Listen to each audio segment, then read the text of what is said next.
मित्रों नमस्कार, मैं पंडित कैलाश चंद्र जोशी आपका स्वागत करता हूं अपने चैनल संस्कृति सेज में। मित्रों, आज मैं आपके साथ हिंदू नववर्ष अर्थात संवत्सर प्रतिपदा संवत्सर फल श्रवण आपको कराऊंगा। मित्रों, यदि आप पहली बार मेरे चैनल पर आए हैं, कृपया मेरे चैनल को सब्सक्राइब जरूर करें और बेल आइकन को जरूर दबाएं ताकि आगामी वीडियोस की नोटिफिकेशन सबसे पहले आपको प्राप्त हो। मित्रों, आइए संवत्सर के फल श्रवण पर चर्चा आरंभ करते हैं।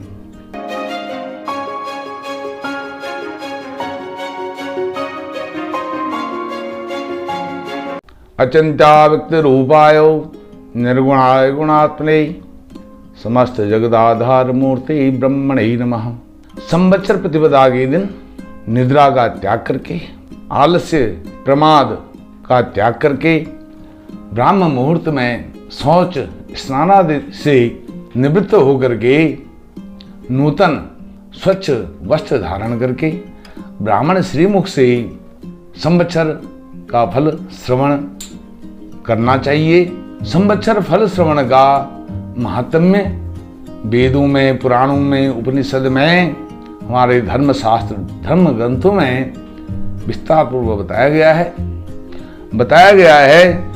तिथिवारम च नक्षत्रम योगं करणमेव च पंचांगस्य फलम श्रुत्वा गंगा स्नान फलम लभेत। अर्थात जो पंचांग है, पंचांग 5 तत्वों से मिलकर के बनता है। उसमें तिथि, वार, नक्षत्र, योग, करण, यह 5 तत्वों से निर्मित जो होता है वह पंचांग है। इन 5 तत्वों का जिसमें वर्णन है वह पंचांग है और इन 5 तत्वों से बने हुए निर्मित पंचांग का फल श्रवण करने से गंगा स्नान, गंगा नहाने के बराबर फल प्राप्त होता है। ऐसा नहीं है कि इसका फल श्रवण करने के बाद गंगा स्नान नहीं करना चाहिए, इसका भाव ऐसा नहीं है। लेकिन हर हिंदू को, सनातनी को इस संवत्सर प्रतिपदा के दिन, जिस दिन हिंदू नववर्ष आरंभ हो रहा हो, उस दिन पंचांग का फल अवश्य ही ब्राह्मण श्रीमुख से श्रवण करना चाहिए। जैसे गंगा जी में स्नान करने से हमारा पांच भौतिक जो शरीर है वह स्वच्छ होता है, निर्मल होता है और गंगा जी का, गंगा जल का बिंदु मात्र ग्रहण करने से, पीने से आंतरिक शुद्धिकरण होता है। उसी प्रकार से पंचांग का फल श्रवण करने से आंतरिक और बाह्य दोनों शारीरिक शुद्धियां होती हैं, अंतःकरण शुद्ध होता है। इस प्रकार से इस पंचांग फल श्रवण के विषय में इसका महत्ता बताई गई है। मित्रों, संवत्सर जो फल है, यह संवत्सर क्या होता है? संवत्सर जैसे अनेक संस्कृतियों में अलग अलग तिथियों में उनका वर्ष आरंभ होता है, लेकिन सनातन हिंदू संस्कृति धर्म के अनुसार संवत्सर प्रतिपदा चैत्र शुक्ल प्रतिपदा के दिन हमारा नव वर्ष आरंभ होता है और इसको बड़ी धूमधाम के साथ मनाया जाता है। बड़ी धार्मिक रीति रिवाजों को संपन्न करके मनाया जाता है। मित्रों, यह संवत्सर प्रतिपदा 13 अप्रैल 2021 को आ रही है। इस दिन 13 अप्रैल 2021 से हमारा नववर्ष आरंभ होगा और यह नववर्ष संवत 2078 यहाँ से आरंभ होगा और साकी 1943 आरंभ होगा। अब कुछ लोग यह कहते हैं कि हमारा जो धर्म है, हिंदू धर्म है, सनातन धर्म है, सनातन संस्कृति है, यह 5000 साल पुराना है। मैं उन ऐसे लोगों को कहना चाहता हूँ, उनको हमारे धर्म शास्त्रों का, धर्म ग्रंथों का, हमारे सनातन का, सृष्टि का, हिंदू धर्म का ज्ञान नहीं है, अज्ञानवश वह ऐसा कहते हैं। सूर्य सिद्धांत के अनुसार जो हमारा धर्म है, सनातन धर्म है, सृष्टि है। जब सृष्टि आई तभी सनातन आया। सनातन, सृष्टि और संस्कृति, यह तीनों एक दूसरे के पर्यायवाची हैं। जो सनातन धर्म आया उसके विषय में सूर्य सिद्धांत में लिखा है 1,95,58,85,122 वर्ष पूर्व हमारा सनातन आया। अभी जो 5,000 वर्ष की बात जो लोग करते हैं, कहते हैं, वह केवल कलयुग की बात है। 5,122 वर्ष कलयुग को व्यतीत हुए हैं। इतने ही वर्ष पूर्व महाभारत युद्ध हुआ था और भगवान श्री कृष्ण ने महाभारत युद्ध के बीच में अर्जुन को गीतोपदेश दिया था, श्रीमद् भगवत गीता का उपदेश दिया था। तो हमारा धर्म, संस्कृति, सनातन 5,000 वर्ष पुराना नहीं है। 5,000 वर्ष पूर्व तो युग परिवर्तन हुआ था। द्वापर युग समाप्त होकर के कलयुग आरंभ हुआ था। कलयुग जो आरंभ हुआ है 5,000 वर्ष पूर्व, यही हमारे सनातन धर्म का समय नहीं है। लगभग 2 अरब वर्ष पूर्व, जैसे मैंने बताया। इस प्रकार से अब यह जो संवत्सर आरंभ होगा 13 अप्रैल को, यह संवत्सर है, राक्षस नाम संवत्सर होगा इस दिन से। और यह रुद्र विंशति नाम से 49वां संवत्सर होगा। जो संवत्सर हैं, संवत्सरों की संख्या 60 है। 20 संवत्सर ब्रह्मा जी के होते हैं, 20 संवत्सर भगवान विष्णु के हैं और 20 संवत्सर अंत के भगवान रुद्र अर्थात भगवान शंकर के हैं। इस तरह से यह 49वां जो संवत्सर है, यह भगवान रुद्र शंकर का संवत्सर, राक्षस नाम संवत्सर है। अब हमको यह सब इतिहास क्यों जानना चाहिए?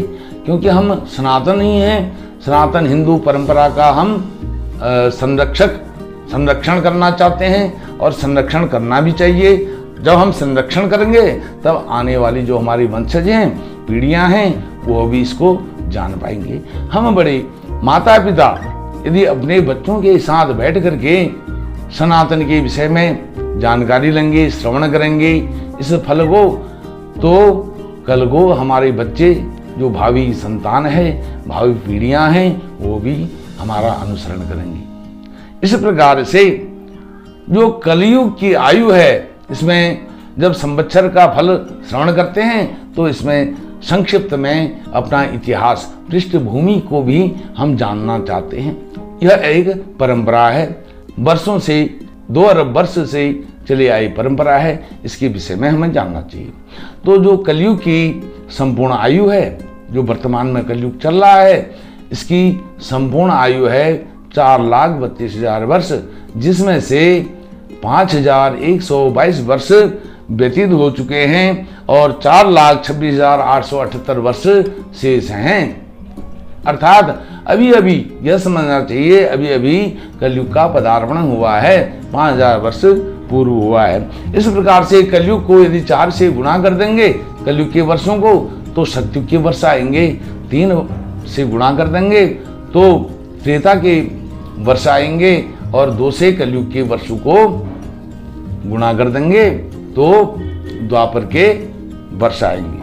मित्रों, यह हमारी पृष्ठभूमि है। इस प्रकार से जब से सृष्टि आरंभ हुई है, सनातन आरंभ हुआ है, 28 बार सतयुग, त्रेता, द्वापर यह बीत चुके हैं और 27 बार कलयुग भी बीत चुका है। यह 28वां कलयुग है, ऐसा समझना चाहिए। काल गणना के अनुसार जैसे मैंने आपको बताया वह सब है। और इसके बाद जो संवत्सर प्रतिपदा है, उस दिन नूतन वस्त्र धारण करके अपने घर में ध्वजा, पताका, कलश स्थापन करके ब्राह्मण श्रीमुख से संवत्सर का फल श्रवण करना चाहिए और फिर नवरात्र आरंभ होते हैं। इस प्रकार यह होता है। अब इसमें कुछ पदाधिकारी होते हैं उस वर्ष के, जो वर्ष आरंभ हो रहा है।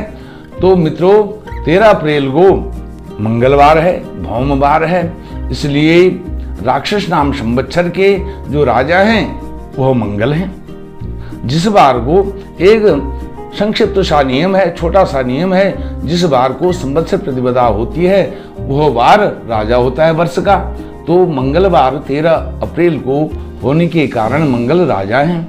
और 14 अप्रैल को बैसाखी है, तो उस हिसाब से 14 अप्रैल को बैसाखी होने के कारण राजा मंत्री बुध होनी चाहिए। लेकिन जो संक्रमण हो रहा है वह रात्रि में हो रहा है, सूर्योदय से पहले हो रहा है, 2-2:30 बजे के आसपास हो रहा है, प्रातःकाल 12 बजे के बाद, अर्धरात्रि के बाद।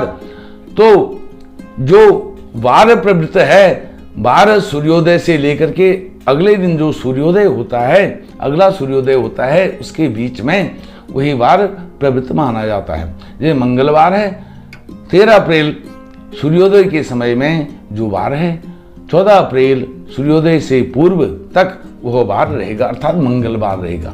तो इस प्रकार से जो राजा हैं और मंत्री हैं दोनों मंगल हैं। इसमें कोई दुविधा, संशय, शंका नहीं होनी चाहिए, यह स्पष्ट होना चाहिए। अब इस वर्ष के जो राजा हैं मंगल हैं, उनका हमें वह अपने फलों में क्या बताते हैं। उससे पहले जो राक्षस नाम के संवत्सर हैं, राक्षस नाम संवत्सर का है, संपूर्ण वर्ष पर्यंत राक्षस नाम संवत्सर संकल्प आदि में उपयुक्त प्रयुक्त होगा। राक्षस कहते हैं अपने संवत्सर फल में 100 कारी रता सर्वे मध्य सस्यार्थ विष्टयः राक्षसाब्दे खिलालोका राक्षसायु निष्क्रिया। सभी लोग अपने अपने 100 कार्य में संलग्न रहेंगे।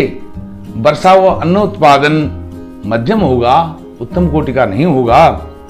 और लोग जो 100 कार्य में अपने अपने कार्यों में व्यस्त रहेंगे, लगे रहेंगे, लेकिन वह कार्य कैसा होगा, वह भी अधम कार्य होगा।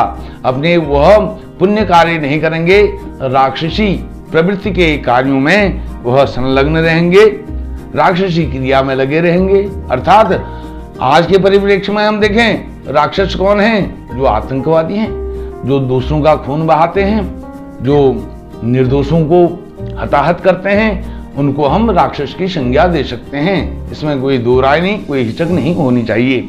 अब जो मंगल राजा हैं वर्ष के, उनके विषय में वह अपने फल में क्या कहते हैं? मंगल महाराज भौम वह कहते हैं, भौम निपि वहनि भयम जनक्षयम चौराकुलम पार्थिव विग्रहम च दुखम प्रजा व्याधि वियोग पीड़ा स्वल्पम भयो मुंजति वारिवाह। मंगल के राजा होने से अग्निभय, जनहानि, चोरों का आतंक, राजाओं में परस्पर युद्ध की स्थिति रहेगी। प्रजा को रोग, वियोग पीड़ा आदि अनेक दुख होंगे और मेघ कम बरसेंगे, अर्थात वर्षा कम होगी, बारिश कम होगी। अब जो मंत्री हैं, मंत्री भी मंगल हैं, जैसे मैंने बताया है। मंत्री अपने फलों में कहते हैं, भौम महाराज अवनिजो ननु मंत्री कताम गतो भवति दस्युगदादि वेदना जनपदेषु चैं सुख संचयं च न बहुगोषु पयोदिज कर्म च। ये कहते हैं जो मंत्री महाराज हैं, लोग अनेक बीमारियों से दुखी होंगे, लेकिन गायों में दूध अधिक होने से शांति व प्रसन्नता रहेगी, दुग्ध उत्पादन अच्छा रहेगा। अब जो सशेष हैं वह अपने फलों में कहते हैं, सशेष हैं शुक्र महाराज। शुक्र को सशेष का पद दिया गया है। शुक्रोदय यदा धान्य पतिर्धरायाम मेघो जलम वर्षति शोभनम प्रियम गोधूमशालिक्षु धनम प्रियंगो वृक्षेषु उस्मानि सुख प्रदानी। शुक्र कहते हैं अपने फलों में पर्याप्त एवं सुखद वर्षा होगी। गेहूं, चावल, गन्ना, धान और प्रियंगु यह अच्छे होंगे और वृक्षों में सुखदायी पुष्प और फल होंगे।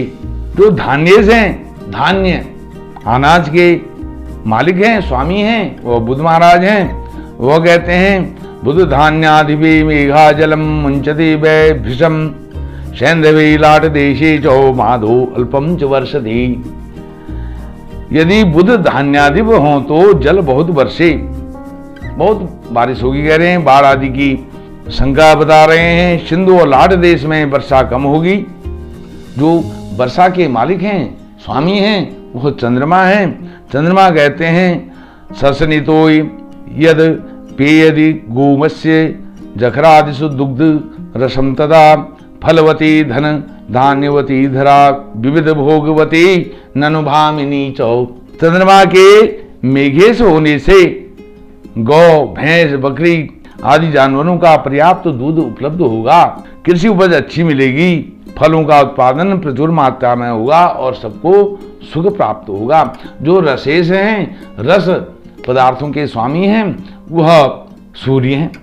तो सूर्य अपने फलों में कहते हैं दूध, रस आदि पदार्थ कम होंगे, वस्त्र, तेल, घी की अत्यंत कमी होगी और राजाओं को सुख नहीं मिलेगा।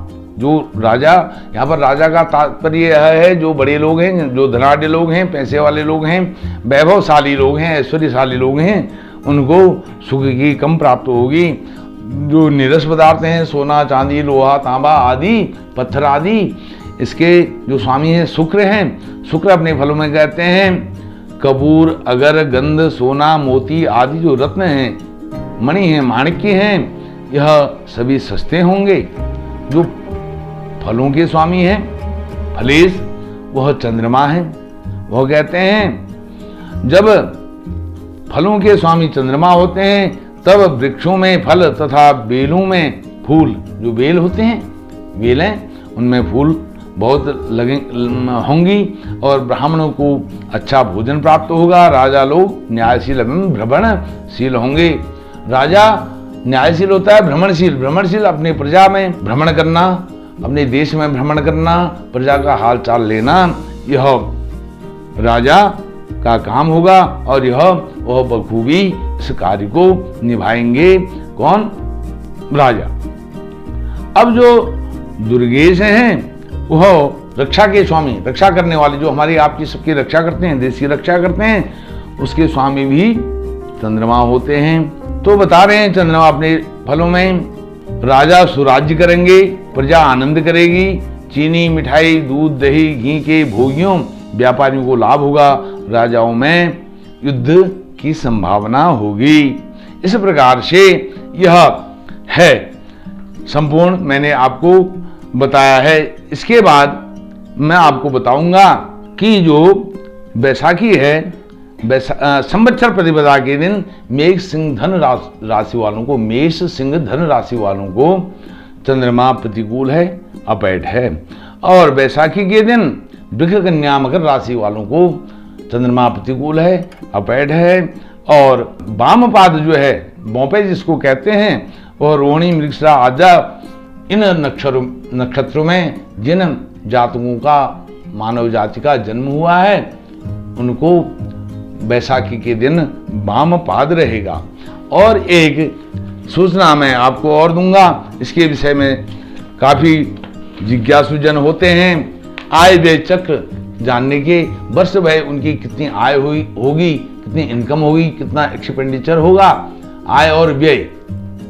तो मेष राशि वालों के लिए पहले बताऊं, 2 आय होगी, 14 व्यय होगा और व्यय के उपरांत भी उनको विजय प्राप्त होगी, सुख प्राप्त होगा।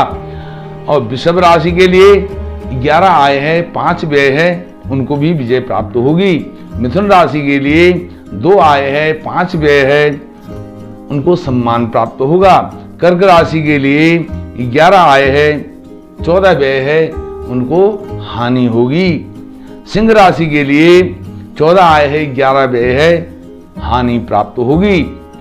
कन्या राशि के लिए 2 आय है, 5 व्यय है, सम्मान प्राप्त होगा। तुला राशि के लिए 11 आय है, 5 व्यय है, विजय प्राप्त होगी। वृश्चिक राशि के लिए 2 आय है, 14 व्यय है, विजय प्राप्त होगी। धनु राशि के लिए 14 आय है, 2 व्यय है, विजय प्राप्त होगी। मकर राशि के लिए 8 आय है, 5 व्यय है, रोग होगा। कुंभ राशि के लिए 8 आय है, 5 व्यय है, रोग होगा। और मीन राशि के लिए 14 आय है, 2 व्यय है, विजय प्राप्त होगी। मित्रों, मैंने आपके सामने संवत्सर प्रतिपदा नव वर्ष के मंगलमय आगमन पर, सुखद आगमन पर यह चर्चा साझा करी आपके साथ। और आपको यदि मेरी यह वीडियो विवरण विश्लेषण अच्छा लगा, कृपया मेरे चैनल को सब्सक्राइब करें और मेरी इस वीडियो को लाइक करें और अपने मित्र जनों के साथ, जितने भी सनातनी हैं उन सब सनातनियों के साथ शेयर करें। आपका कोटि कोटि धन्यवाद। नमस्कार।